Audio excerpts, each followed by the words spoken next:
March 6ஆம் தேதி வெள்ளிக்கிழமை. இன்னைக்கு சனி பெயர்ச்சி. சனி பகவான் கும்பராசியிலேருந்து என் ராசிக்கு வந்திருக்காரு.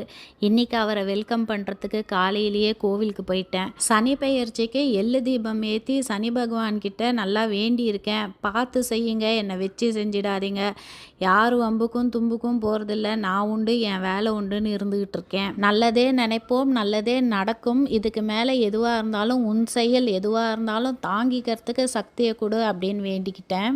இது 2வது வாரம். ராகு கால பூஜை நேரத்தில் துர்கைக்கு வேண்டிக்கிட்டு இது மாதிரி எலுமிச்சம்பழம் விளக்கு 9 விளக்கு போட ஆரம்பிச்சிருக்கேன்.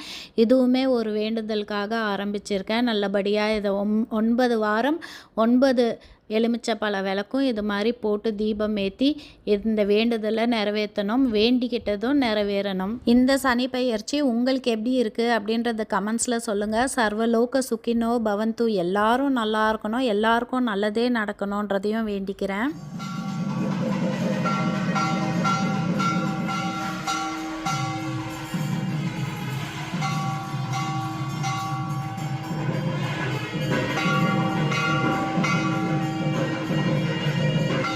இன்றைக்கி வீட்டில் பூஜை செஞ்ச கொஞ்சம் பிக்சர்ஸ் ஆட் பண்ணியிருக்கேன். கொஞ்சம் பயமாக இருந்தது. இன்றைக்கி சனி பெயர்ச்சி, மீன ராசிக்கு வந்திருக்காரே, எப்படி இருக்குமோ என்ன நடக்குமோ அப்படின்னு. அதுக்கு ஆறுதலாக இருக்கிற மாதிரி ஒரு விஷயம் கோவிலேருந்து வந்ததும் நடந்தது.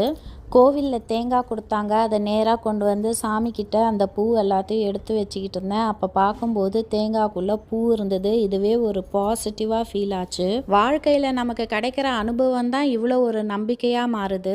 நிறைய சோதனைகள் வந்தாலும் கடவுள் என்றைக்கும் நல்லவங்களை கைவிட மாட்டாங்க. கண்டிப்பாக நல்லதே நடக்கும். என் ஹஸ்பண்ட் எனக்கு சனி பகவானோட ஸ்லோகம் சொல்லி கொடுத்துட்டு இருந்தாரு. இந்த சனி பெயர்ச்சியில் இந்த ஸ்லோகத்தை சொன்னால் ரொம்ப நல்லது அவர் சொல்கிறார் பாருங்க.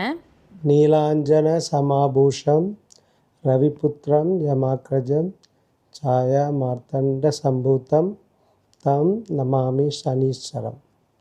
இதுதான் பவர்ஃபுல்லான சனி பகவானோடைய ஒரு மந்திரம்.